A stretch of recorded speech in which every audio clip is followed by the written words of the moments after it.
뭘, 뭘, 뭘 리코딩인 프로그레스. 네. 주의 아버지, 기도합니다. 하나님,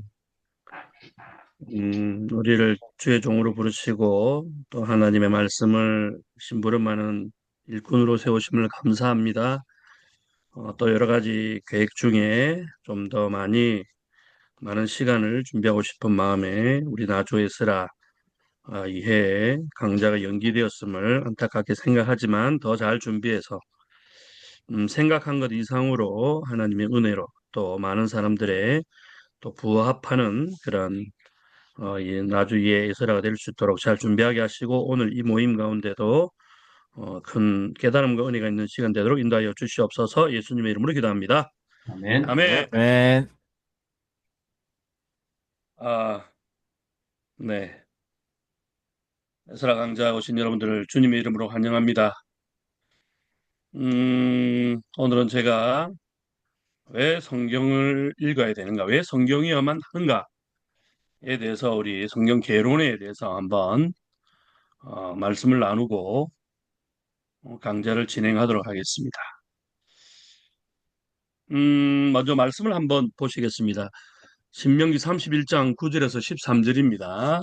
같이 읽겠습니다. 시작.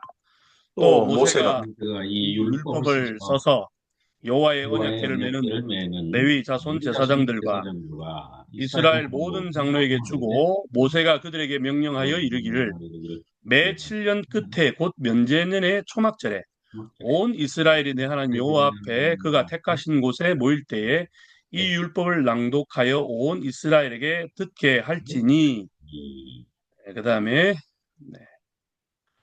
곧 백성의 남녀와 어린이와 내 성읍 안에 거류하는 타국인을 모으고 그들에게 듣고 배우고 내 하나님 여호와를 경외하며 이 율법의 모든 말씀을 지켜 행하게 하고 또 너희가 요단을 건너가서 차지할 땅에 거주할 동안에 이 말씀을 알지 못하는 그들의 자녀에게 듣고 내 하나님 여호와 경외하기를 배우게 할지니라. 아멘. 아멘. 이게 뭐냐 줌의 단점 중에 하나가 같이 읽으면 이렇게 이게 시차가 조금 생기더라고요. 어쨌든 신명기 31장 9절에서 13절 말씀은 하나님께서 이스라엘 백성들에게 예, 성경을 읽어야 되는 성경을 읽어야 되는 또 전에 말씀을 전해야 되는 당위성을 설명해 주고 있습니다. 언제 읽어야 되느냐? 언제 읽어야 되냐? 곧 면제년의 초막절에 초막절 하면 우리가 잘 또 이렇게 습관적으로 이렇게 익숙해지진 않지만 어쨌든 이스라엘 민족을 이루어서 실제로 사는 땅은 가나안 땅입니다. 어느 땅이라고요? 하나님 땅. 가나안 땅이에요. 예. 가나안 땅에 들어가서 하나님께서 모세를 통해서 부탁하신 말씀. 그 첫 번째가 시간인데 몇 년이라고요? 매 7년마다 7년에 한 번입니다.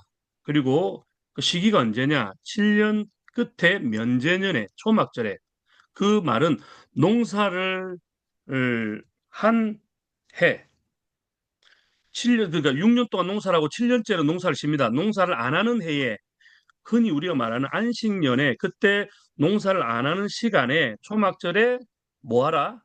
하나님 앞에 택한 곳에 모여서 하나님의 말씀을 들으라. 모세는 전하는 거고요. 근데 이 부탁이 쉽지 않은 이유가 있습니다. 뭐 요즘같이 교통이 편리하면 여기저기 다 모일 수 있는데 우리가 잘 알다시피 이스라엘 땅은 뭐 누구는 뭐 강원도 땅만 하다 그러는데 누구는 또 경상도 땅만 하다 그러는데 어쨌든 작은 지역이 아닙니다. 그래서 걸어서 이렇게 모이기가 쉽지 않은 거리를 두고 있습니다. 그런데 어, 각 지역마다 예배당이 다 있는 게 아니어서 그 딱 한 군데 모여야 되는데 거기가 어디냐면 실로라는다. 왜? 실로에 성막이 있습니다. 근데 그 성막이 있는 실로까지 오는데 상당히 시간이 많이 걸립니다. 혼자 오느냐? 아닙니다. 가족이 전부 옵니다. 그러다 보니까 매년 모이기도 힘들고 또 뭐 추나 추동 모이기도 힘들고 그래서 7년에 한 번 안식년에 이렇게 농사하지 않을 때 모이게 하신 것은 하나님께서 참 많이 배려하셨다. 네, 그렇게 생각되어집니다. 그래도 하나님의 뜻은 모이기를 원하신다라는 겁니다. 자, 그러면은 여기 보면은 1번부터 5번까지의 5번, 6번, 예, 다섯 가지, 여섯 가지의 항목이 있는데 모여서 뭐 하냐? 첫 번째 뭐 하라는가 따랐습니다. 듣고, 듣고, 그다음에 배우고, 배우고, 하나님을 경외하고, 경외하며, 한 분만 따라 하시네요. 그다음에 율법 말씀을 지켜 행하게 하고, 또 그다음에 이 지켜, 말씀을 알지 못하는 그들의 자녀에게 듣고 하고 하나님 여호와 하나님 경외하기를 배우게 할지니라 이 말씀을 하십니다. 네. 이렇게 하신 이유가 뭘까? 하나님 말씀을 계속해서 들어야 그 마음에 로마서에서도 말씀하시는 것처럼 믿음이 자라기 때문에 믿음은 들음에서 나기 때문에 어떻게 보면은 이스라엘 민족의 정체성은 이 말씀을 들음으로 지금까지 이어져 왔다 할 수 있습니다. 왜냐하면 지금처럼 뭐 뭐냐 문자가 발달한 시대도 아니고 글을 아는 사람도 있었던 것도 아니고 어쨌든 이스라엘 백성들이 하나님 말씀을 알아듣는 방법은 뭐냐? 누군가가 글을 읽어줘야 된다고 하는 것입니다. 그래서 첫 번째가 듣고입니다. 듣고. 지금은 듣고라기보다는 지금의 어떤 현대적인 방법으로는 듣고라기보다는 듣고 함께 읽고라는 게 아마 같이 연상되어졌으면 좋겠습니다. 그 이유는 환경이 많이 달라졌기 때문입니다. 그리고 첫 번째는 듣고, 두 번째는 뭡니까? 두 번째는 배우고. 배우고라는 것은 잘 가르치는 분이 필요하다라는 뜻입니다. 배우려면 누가 필요하다고요? 잘 가르치는 사람이 필요합니다. 그리고 세 번째는 하나님을 경외하며 뭐 두 번째에서 배우고에 있어서는 뭐 굳이 이 부분은 언급을 하자면 교회에서 목회자에게 사례비를 드리면서까지 교회를 섬기게 하고 또 그 섬김을 통해서 성도들은 하나님 말씀을 배울 필요가 있고 목회자에게는 가르치는 책임이 있고 잘 가르쳐야 될 책임이 있고 성도들은 잘 배울 권리가 있습니다. 그런데 요즘 이런 것보다는 그냥 다른 어떤 형태로 목회자를 섬기고 성도들은 교회 사명을 잘 감당하려고 하는데 오늘 이 시간을 통해서는 우리가 하나님 말씀을 잘 가르침과 잘 배우는 그런 습관이 교회에 있었으면 좋겠습니다. 자, 그리고 그러면 진리를 배우고 나면은 그 다음에 해야 될 반응. 그것이 뭐냐? 성경책을 읽어야 됩니다. 어, 예전에 했던 식으로 하다 보면은 성경 말씀을 읽어야 될 이유는 은혜 받기 위해서 읽어야 된다라고 배웠지만, 지금은 성경 말씀은 하나님을 경외하기 위해서 말씀을 읽어야 됩니다. 말씀드렸던 것처럼 첫 번째 듣고 배우고 듣고 읽고 배우고 세 번째는 하나님을 경외하고 말씀을 배워야 하는 이유 세 번째 하나님을 경외하는 겁니다. 하나님을 말씀을 배워서 뭐 하냐? 하나님을 사랑하는 방법을 배우는 거죠. 저는 이 경외라는 단어가 참 많은 사람들에게 질문해 보면 존경과 신뢰, 두려움 앞에서 생기는 뭐 존경 또 김명조 목사님은 그 경외를 사랑이라는 단어를 표현하는데 어쨌든 하나님의 사랑 안에 이 경외라는 단어가 포함되어 있지만 저는 하나님 앞에서 자세를 낮추는 것, 하나님께서 우리를 늘 보고 계신다는 것, 코람데오라는 말을 쓰지만 하나님 앞에 있다고는 하지만 그 하나님 앞에 있다고 하면서 때로는 눈 가리고 아웅하는 식으로 내가 어떤 잘못을 범하거나 하나님 이 정도는 눈 감아 주시겠지 하는 마음으로 어떤 회피하는 행동들이 뭐 제 이야기 같습니다만 신앙생활 하면서 나타난 분들이 많더라는 거죠.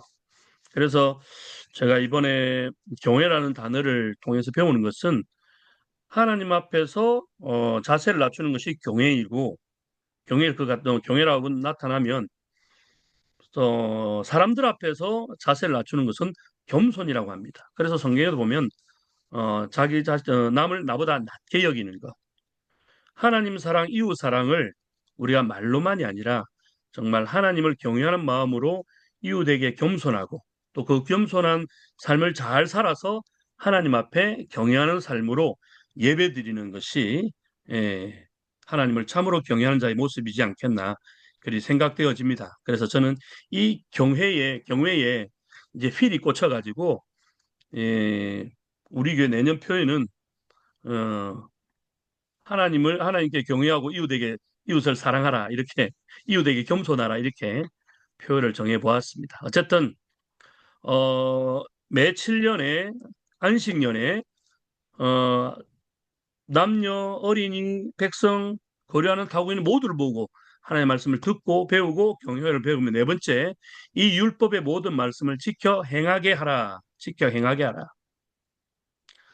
어, 우리가 말씀을 만나는 이유가 있는데 그걸 모르고 사는 사람들 참 많습니다. 아, 어떤 말씀이 있구나라고 생각만 하지만 말씀을 만나는 이유 첫 번째는 말씀대로 살고자 함입니다. 이런 질문을 한번 할 수 있는데요. 하나님을 사랑하지 않고도 말씀을 지킬 수 있을까요? 없을까요? 말씀을 지킬 수가 있더라고요. 하나님을 사랑하지 않고도 말씀을 지킬 수 있다라는 것을 증명한 성경 속의 인물들이 있는데 그 사람들이 누구냐? 바리새인들입니다. 바리새인들은 하나님을 사랑하지는 않았습니다. 돈을 사랑했습니다. 명예를 사랑했습니다. 또한 자기들이 가진 권위가 높아지는 것을 좋아했습니다. 하지만 백성들 앞에서는 이 말씀을 가르치는 자리에 앉아서 존경받기를 원했습니다. 그들이 하나님을 사랑했다 할 수는 없습니다. 하나님을 사랑했다면 예수님께 그 책망 듣지는 않았겠죠. 그럼 우리가 한번 고민해 봐야 될 것은 우리는 신앙생활을 할 때 있어서 하나님을 사랑해서 하는 걸까?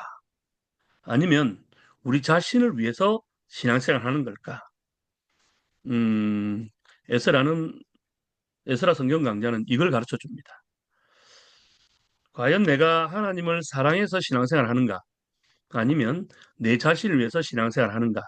이 강좌를 통해서 그런 우리의 어떤 신앙생활의 포지션을 한번 다시 찾아봤으면 좋겠습니다.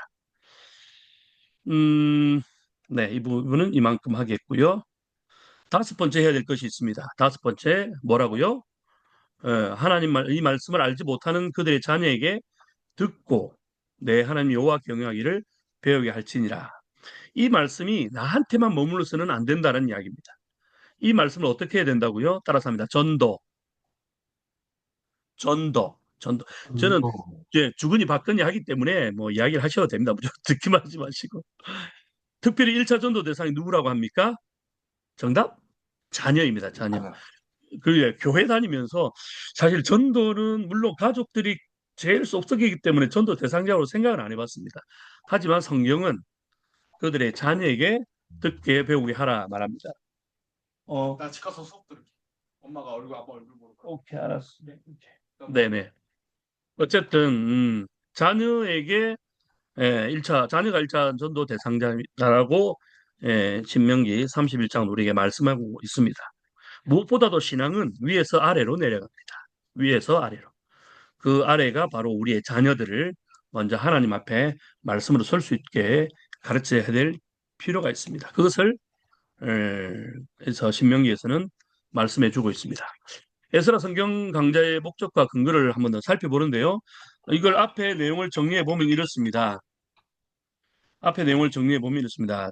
첫 번째, 듣기, 읽기. 두 번째, 배우기. 세 번째, 하나님을 경외하기. 네 번째, 그 말씀을 준행하기.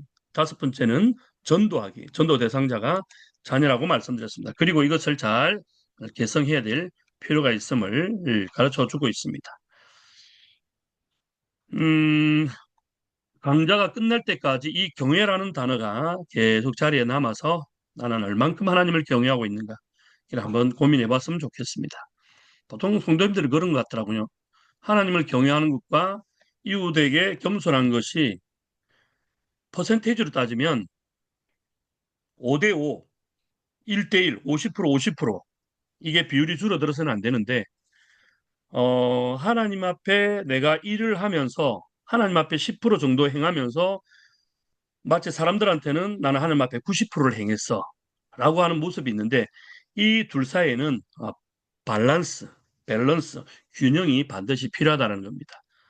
그것을 한번 좀 더 고민하고 해서 말씀을 다음에 전해드리도록 하겠습니다. 자, 좋은 자료를 가져왔습니다. 바람이 실제하는가? 바람이 실제하는가? 이 장면을 보면 예, 있는 것 같아요. 근데 뭐 양쪽 다 바람이 분명히 불고 있는데 느낌을 해서 가지가 흔들리는 거 보니까 바람이 있다라고 생각을 하는데 자, 감정. 사람들의 감정을 어떻게 설명할 수 있을까요? 네. 목사님, 내가 이걸 내 걸로 바꾸고 싶었는데 그냥 교조의 거 쓰겠습니다. 네. 근데 보이진 않지만 감정은 느껴져요. 괴로워하고 슬퍼하고 어이없어하고 기뻐서 한원하는 표정. 또 있습니다. 마음은 느껴질까요? 마음은 느껴질까요? 행복하고 행복하고 외로워하고 눈치 보는. 어, 어쨌든 우리 이점에서 하나님은 정말 계신가? 하나님은 정말 계신가? 하나님을 소개할 때 보이지 않는 하나님을 믿을 바에는 내 주먹을 믿어라 라고 말하는 사람들이 있습니다. 그런 사람들을 전문 용어로 좀 무식하다라고 하죠.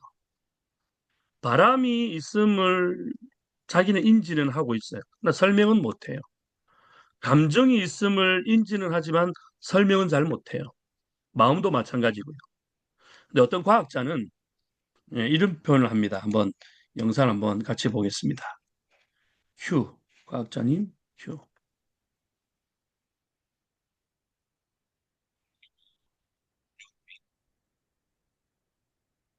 소리가 안 들려요. 소리 공유 좀 해주십시오. 뭐라고요?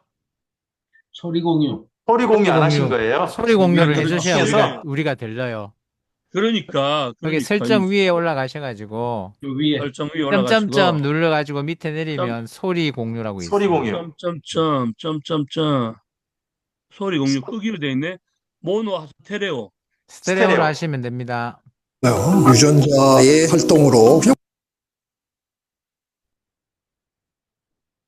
내가 여기 왜 있는가? 인류는 여기 왜 있는가? 이거에 대해서 혹시 답을 찾으셨나? 못 찾았습니다. 저는 삶의 목적이 없습니다. 우리 진화생물학자들에게는 삶의 의미가 사실상 없어요. 유전자의 활동으로 그냥 벌어지는 일이지, 그러나 삶의 목적을 또렷하게 갖고 계시는 분들을 보고 삽니다. 독실한 기독교인과 결혼을 해서 지금 몇십 년 동안 교회를 다닙니다. 정말 진지하게 이 세계는 뭘까 하는 거를 저는 사실은 공부하거든요. 설교 들으면서 열심히 성역책도 뒤적거리고 보면 그분들은 너무너무 힘든 상황인데도 하느님을 붙들고 때로는 너무 행복해 보이는 그런 모습을 가끔 보면은 저건 뭐지? 이러면서도 종종 감동을 받죠. 그걸 과학자의 관점에서 일축해버리는 거는 그렇게 바람직한 태도는 아닐 것 같다.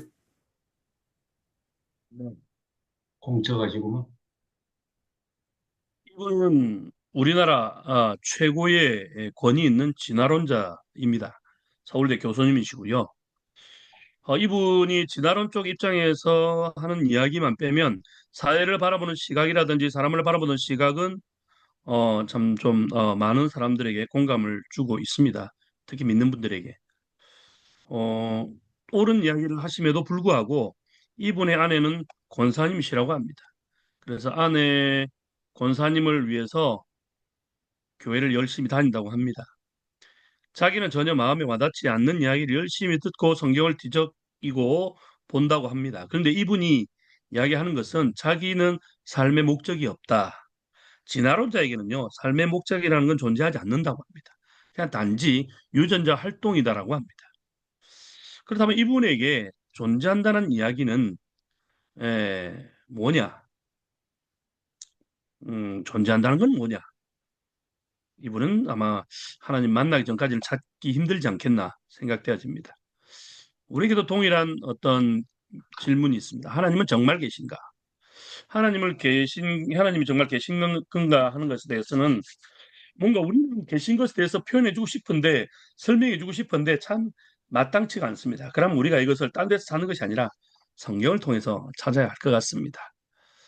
그래서 에스라 성경 강좌의 가장 중요한 첫 번째 출발은 하나님이 정말 계신가라고 하는 것입니다.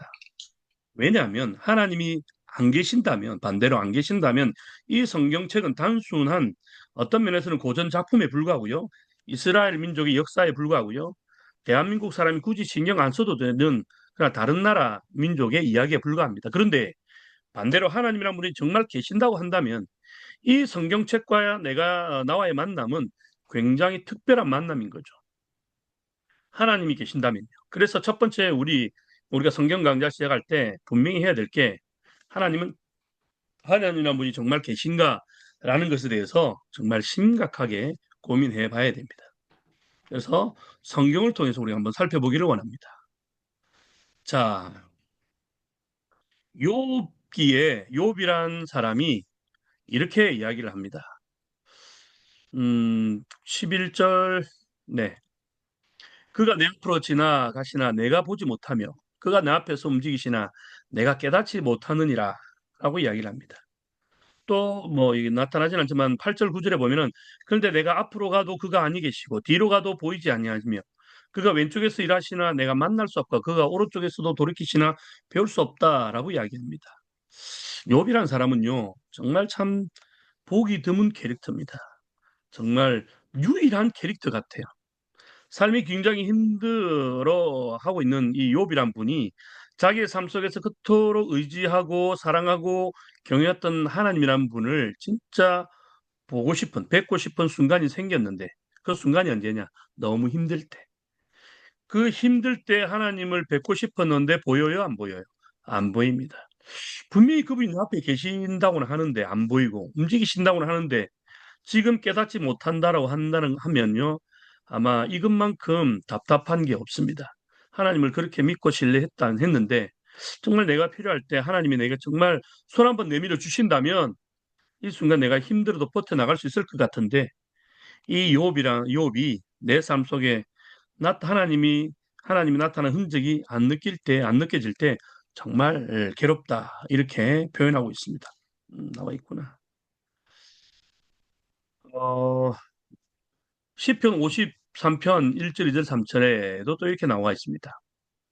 어리석은 자는 그의 마음에 이르기를 하나님이 없다 하는도다. 그들은 부패하며 가정한 악을 행하며 선을 행하는 자가 없도다. 하나님이 하늘에서 인생을 굽어 살피사 지각이 있는 자와 하나님을 찾는 자가 있는가 보려 하신즉 각기 물러가 함께 더러운 자가 되고 선을 행하는 자가 없으니 한 사람도 없도다. 시편 53편 다윗이 쓴 걸로 기억하는데요. 이렇게 이야기합니다. 그런데 이 하나님이 뜻밖에 나타났을 때에 찬송을 부른 분이 제2 이사야라고 하는 분입니다. 제2 이사야.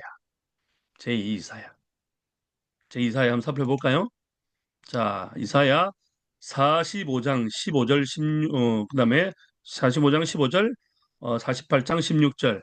우리 조홍련 집사님의 목소리로 카랑카랑 목소리 한번 들어보겠습니다. 구원자 이스라엘의 하나님이여 진실로 주는 스스로 숨어 계시는 하나님이시니이다. 너희는 내게 가까이 나와 이것을 들으라. 내가 처음부터 비밀이 말하지 아니하였나니 그것이 있을 때부터 내가 거기에 감사합니다. 거기에 있었노라 하셨느니라. 이제는 주 여호와께서 밖에서 나와 그의 영을 보내셨느니라. 요 전 페이지에 말이에요. 네네. 시편이 아니고 이사야인데 사라고 써야 되는데 시라고 쓴 거 아니에요? 시편인가? 저게? 이거는 시편 같은데요. 아, 그렇습니까? 네네. 근데 연결이 그런 것 같아요. 연결은 분명히 이사야로 넘겨가기 위해서 여기 저게 문구에는 그 표현이 있는데 시편이고. 한번 네. 네. 감사합니다. 아우 오빠 좀 긴장 많이 했는데 또 긴장했네. 풀어주셔서 감사합니다. 자, 이스라엘 백성들이 바벨론의 포로로 잡혀갔습니다. 나라가 망했죠. 바벨론 포로로 잡혀가서 수많은 시간 그 노예 생활로 바벨론 포로가 70년, 80년, 70년. 그런데 하나님이 느껴졌을까요? 느껴지지 않았을까요? 전혀 안 느껴졌을 것 같습니다. 누군가에는 심지어 보이지도 않았을 것입니다. 내 평생에 하는 그 평생이 누군가는 60년 있을 때도 있고 50년 있을 때도 있고 그 할아버지가 말이지 하면서 두 세대가 지나갔을 법한 그 시간 동안 근데 제2 이사야라는 분이 딱 등장하니까 그 사람을 보면서 하나님이 네, 보여줘 버린 겁니다. 이 사람이 누구냐? 고레스라는 사람입니다. 아, 하나님, 그동안 숨어 계셨군요.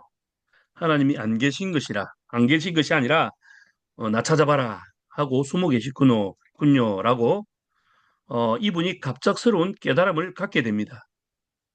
우리 삶 속에도, 어떤 만남과 삶의 경험, 이런 것들을 통해서, 아, 하나님이 계셨군요, 라고 경험할 때가 있습니다. 뭐다 각자의 감정을 이야기하면 또 이렇게 많은 또 시간을 할애해야 되기 때문에 점프하겠습니다. 이분도 그러한 경험을 했던 것입니다. 그리고 그러한 이스라엘 민족에게 바벨론 포로 생활 막바지에 다다른 이스라엘 민족에게 하나님께서 하신 말씀을 집사님께서 읽으신 16절 말씀인데 제가 한번 읽어드립니다. 너희는 내게 가까이 나와 이것을 들으라. 내가 처음부터 비밀이 말하지 아니하였나니 그것이 있을 때부터 내가 거기에 있었노라 하셨느니라. 이제는 주 여호와께서 나와 그의 영을 보내셨느니라. 우리뿐만이 아니라 하나님을 모르는 사람들은 우리가 못 보고 못 느꼈을 뿐이지 하나님은 거기 계셨다라는 겁니다. 근데 하나님은 그렇게 말씀합니다. 그럴 때 우리는 좀 억울한 것이 저는 못 보고 못 느꼈는데요. 아마 지금도 그렇게 못 보고 못 느껴서 그 하나님의 그런 어떤 은혜를 경험하지 못한 분들이 참 많다고 생각합니다. 그런데 누가 억울할까요? 이 상황 가운데. 하나님이 억울하시겠죠. 야, 난 너 옆에 있었어. 자, 하나님 다시 한 번 더 말씀합니다.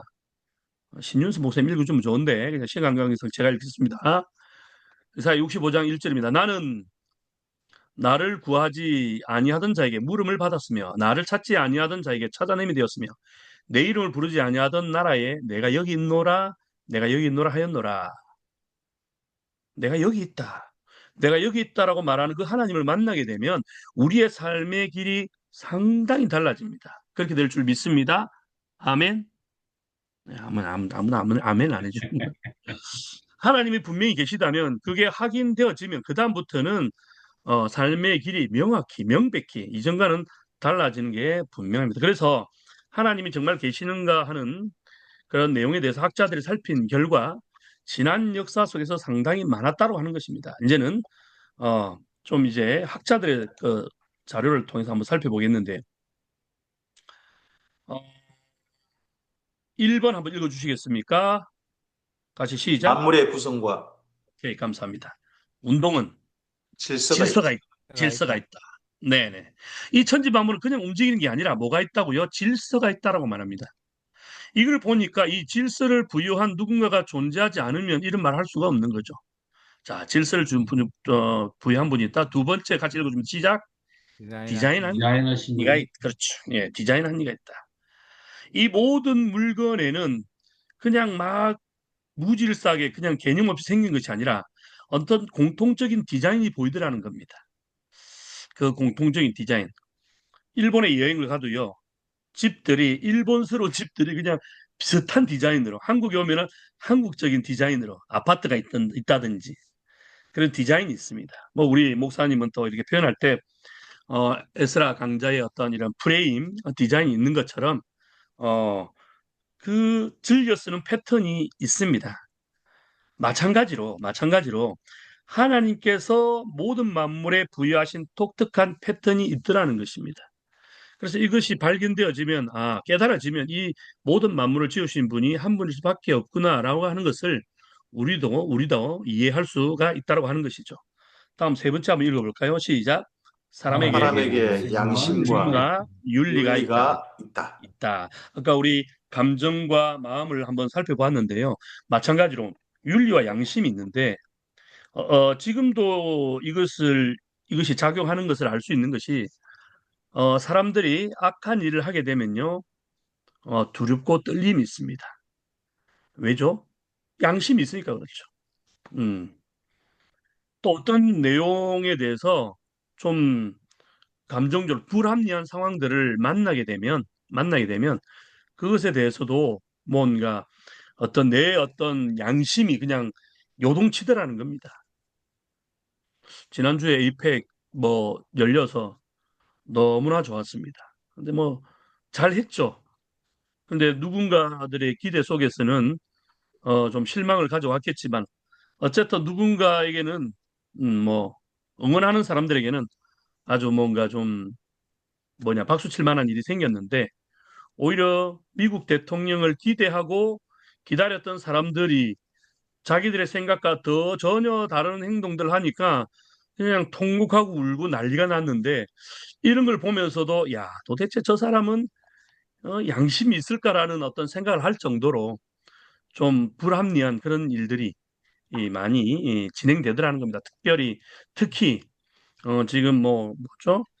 중국 사람들에 대한 어떤 혐오, 혐중에 대한 어떤 그런 말들과 그런 중국 사람들이 지금 이 한국 땅에 여행을 그 비자 없이 여행하는 것에 대해서 이 지금 현 정부를 막 꾸짖는데 6개월 안 된 이 현 정부를 막 꾸짖는데 알고 보니까 작년 12월에 오히려 이런 것들을 허용한 정부가 오히려 자기들이 이제 야당이 되어 버리니까 그냥 이것을 그냥 볼모로 현 정부를 흔들고 또 혐중을 또 이렇게 좀 펼쳐나가는 거 보면 정말 좀 답답하기 그지없습니다.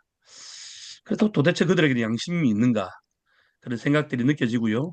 하나님은 정말 계신가 네 번째 한번 읽어보겠습니다. 시작. 아름다움과 영혼을 사모하게 한다.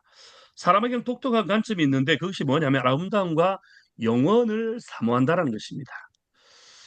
아름다움은 뭘까요? 아름다움. 꽃이 예뻐지고, 짐승이 예뻐지고, 날이 들어서 그렇고, 그렇다라고 또 표현을 하는데, 우리 목사님도 강아지 좋아하고, 너무 좋아해서, 접촉까지는 하셨는데, 원치 않는 접촉까지 해서 타격을 입으셨는데, 저도 요즘 유튜브 카테고리에 보면, 개가 먼저 위험을 인지하고 주인을 밀쳐내고, 또 어린애를 밀쳐내면서 넘어지는 TV나 장식장에 그냥 몸을 대신 기대고 또 곰이나 호랑이나 사자가 나타나면 고양이 한 마리가 튀어나가 가지고 그 자기 어린 애기 주인을 지키려고 그렇게 뛰는 거 보면 야, 참 그런 것이 그냥 뭐랄까 누구는 느낄지는 모르겠지만 저는 그런 곳에서 좀 아름다움을 보게 됩니다. 그냥 꽃의 아름다움뿐만이 아니라 그런 어떤 짐승의 어떤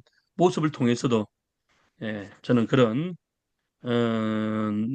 사람으로 하여금 오히려 부끄럽게 만드는 것을 보니까 좀 생각이 좀 많이 달라집니다. 그래서 우리가 이제 아름다움이 어떤 보여지는 형상물에만 아름다움이 아니라 상황을 아름답게 만드는 것도 볼 수 있는 어떤 우리의 시선이 있었으면 좋겠습니다. 그런데 하나님께서 천지 만물을 만드시고 사람에게 부여하신 것이 있는데 그게 뭐냐면 하나님 보시기에 좋았더라입니다. 근데 요즘 또 동물을 좋아하다 보니까 근데 짐승에게도 없는 아름다움이 사람한테 있는데 요즘은 사람이 좀 예전부터 그런 이야기를 많이 들어왔지만 짐승만도 못한 사람도 있다고 하는데 좀 많은 것을 좀 반성하게 하는 그런 영상들이 있습니다. 어쨌든 그래도 그걸 보고 느끼는 양심이 있는 사람이고 보면서도 느끼지 못하면 좀 그런 것 같습니다. 자, 다섯 번째. 자, 만물의 존재 이유. 만물에는 존재하는 이유가 있다. 그리고 그 존재 이유와 함께 하나님의 형상을 닮은 사람이 있고요. 또 성경이 하나님을 만나게 한다고 히브리서 기자는 우리에게 말씀해 주고 있습니다. 이 이야기를 담고 있는 성경이 있는데 자, 우리 창세기 1장이 하나님의 계심을 증명하고 있습니다.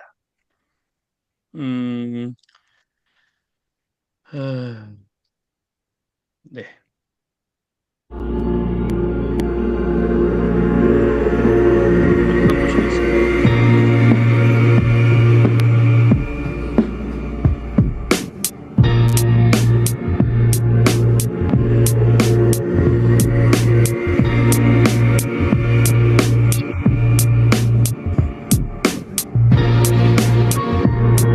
예전에는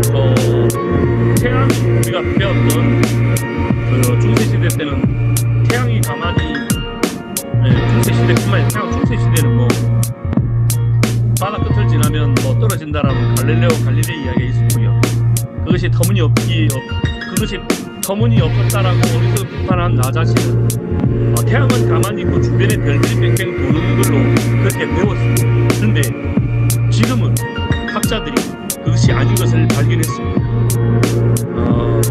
우주를 연구하는 학자들이 보니까 태양도 움직이고 있다. 태양도 어딘가 향해 달려가는 움직이는 모습이다. 그래서 지금 지구라든지 수금지, 화, 목토, 천, 대왕성의 별들이 태양을 따라가면서 돌고 있다라고 하는 것입니다. 지구도 돌고 달도 돌고 이런 식의 체제가 태양계가 형성되고 지금까지 깨지지 않고 유지가 되고 있다고 하는 것이 정말 놀라운 일입니다. 근데 여러분 이때 태양이 1초에 얼마나 가냐면요. 태양이 210km입니다. 210km. 마치 1초에 대전에서 부산을 지나가는 그 속도로 그냥 함께 가고 있는데 우리는 전혀 느끼지 못하고 있습니다. 단순히 따라가는 것이 아니고 태양을 돌면서 태양을 도는데 지구가 돌고 그러면 그 1초에 따라가는 속도가 얼마나 돼요? 지구가 1초에 태양을 도는 속도는요 30km, 30km. 이 질서가 하나님이 태양계가 형성되고 지금까지 깨지지 않고 유지되도록 하고 있다는 것입니다. 이 질서 속에 뭐가 있냐? 이 지구라는 별의 독특한 환경이 조성되어 있다고 하는 것이 너무나 감사한 일입니다. 하나님께서 더 많은 별 중에 어떤 별을 택하셨다? 지구라는 별을 택하셨습니다. 이 지구라는 태양계 전체를 질서를 부여하신 분이 바로 하나님이시다라는 것을 우리는 이 어떤 내용을 통해서도 이 질서를 통해서도 깨닫는 은혜가 있었으면 좋겠습니다. 여기서는 질서와 함께 조화가 있습니다. 그것을 우리가 지은 건축물들을 통해서 발견할 수 있는데 성경은 말합니다. 집마다 지은이가 있으니 만물을 지으신 이는 누구다? 하나님이시다. 파리 개선문, 바티칸 시티, 그다음에 프랑스 개선문, 파리 에펠탑, 그다음에 여기는 어디지요? 어쨌든 뭐 베네치아. 뭐 사람도 이렇게 예쁘게 그물을 짓는데 하물며 하나님이지 않겠습니까? 지으신 이가 사람도 건축물 지은 사람이 있으면 이 우주도 이 지구도 지은 이가 있다는 것을 성경은 우리에게 말해주고 있습니다. 하나님은 천지 만물의 디자이너이시다. 창세기 1장 25절에 보면 하나님이 땅의 짐승을 그 종류대로 가축을 그 종류대로 땅에 있는 모든 것을 그 종류대로 만드시니 하나님 보시기에 좋았더라라고 말하고 있습니다. 이 뒤에 내용은 하나는 식물세포이고 하나는 동물세포인데요. 식물세포의 기본 모형과 동물세포의 기본 모형이 같다 다르다? 같다라고 하는 것입니다. 이걸 통해서 알 수 있는 것은 디자인한 분이 한 분이겠구나라는 것을 짐작할 수 있다라고 하는 것입니다. 그리고 이 천지 만물을 지으시면서 하나님께서 하신 말씀이 있습니다. 같이 따라할까요? 보시기에 좋았더라. 보시기에 좋았다. 좋았더라. 네, 아니 저 혼자만 떠드는 것 같아가지고 우리도 보면은 어디를 다니다 보면 보기에 좋은 곳이 있습니다. 뭐 해외뿐만이 아니고 우리나라도 마찬가지고요. 나주에 보면은 저기 중흥 골드스파 옆에 그 둘레길을 한 110억 들여가지고 한 8km를 1구간, 2구간 만들었습니다. 그냥 중흥 골드스파 안으로 들어와야 돼요. 그래서 안으로 들어와서 중흥 골드스파 주차하고 나서 안에 호숫가. 네, 호숫가 거기에 다리를 하나 만들었어요. 음. 오늘 장모님이 오셨습니다. 음. 그래서 지금 단일 기도회도 해야 되고 장모님도 지금 모셔야 되고 지금 9시 한 10분, 20분 되면 오실 텐데 모시고 또 숙소를 제가 또 맡아놔서 숙소도 또 가야 돼서 어쨌든 딱 20분만 더 하겠습니다. 어쨌든 그 숙소도 여기 나주 자이 아파트 게스트룸이 여러분 31층에 있습니다. 별로 안 놀래는구나. 31층 엘리베이터 단독으로 타고 올라갑니다. 1층에서. 너무 뷰가 끝내주는 거예요. 아니 저녁에 어스름할 때 그걸 보면 정말 좋은데 다음에 여기에 우리 저기 김명주 목사님 한번 모실 수 있어야 되는데 하여튼 우리 김명주 목사님은 전 세계로 많이 다니셔야 됩니다. 어쨌든 많이 보고 좋은 것을 많이 설명을 잘해 주시는 신부님뿐이라서 사람들도 보기 좋은 그런 사람들이 있습니다. 네. 사람들도 뭐 저도 여기 누구죠? 햇번 누님인가? 오드리 햇번? 예, 그렇죠. 예. 맞죠? 저도 오드리 햇번 누님 좋아합니다. 저기 제주도 가가지고 그 뭐죠? 그 실하고 바늘인가? 실 가지고만 이렇게 그 그림을 만드는데 사이즈가 엄청 큽니다. 그래서 그거를 한번 찍어 와봤는데요. 한번 여러분들하고 한번 공유했으면 좋겠습니다. 제가 이거를 보여드리려고 하는 것은 그냥 이렇게 예쁜 게 있구나. 네, 자, 여러분 보입니까? 단톡방에 보입니- 올려줘요. 단톡방에 올립니까? 네. 예. 단톡방에 올려드리겠는데 이게 그냥 그림이 아니고 실 하나로 이렇게 해가지고 만든 거더라고요. 그래서 결론은 뭐냐? 아름답더라. 아름다움을 공유하고 싶더라. 그래서 제 핸드폰에도 보면은 뭐 거진 제주도 가서 풍경 보고 찍은 거. 요즘은 비행기를 한 달 만에 한 4번을 타는 바람에 일본 간다고 비행기 타고 제주도 간다고 비행기 타는 바람에 하늘에서 구름 사진 찍는 게 너무 좋더라고요. 그래서 하나님께서 저를 많이 사랑하시는구나. 그렇게 좀 느꼈습니다. 자, 전도서 3장 11절 말씀 같이 읽습니다. 시작.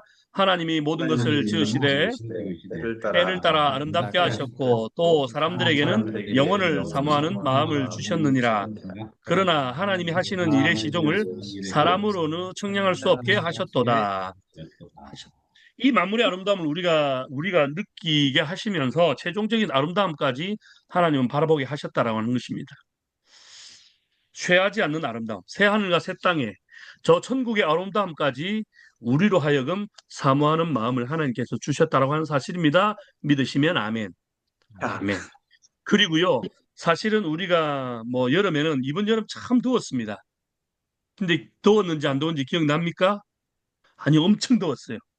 나는 그 뜨거운 그 현장에서 노가다를 했기 때문에 숨이 턱턱 막혀요.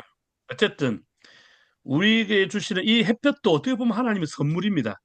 가을 거지할 때 햇볕이 햇볕이 없으면 곡식이 덜 여물어서 어쨌든 햇빛도 감사하고 추운 것도 감사합니다. 어쨌든 그 모든 것에 때를 따라 돕는 은혜로 아름답게 지으신 하나님을 경험하며 사시기를 주님의 이름으로 축복합니다. 아멘. 아멘. 자, 오늘은 여기까지 할까요, 그냥? 네, 그러시죠. 네. 네, 네. 바쁘신 것 같은데. 들어주셔서 감사합니다. 대략 준비했고요. 자, 공유를 중지하겠습니다.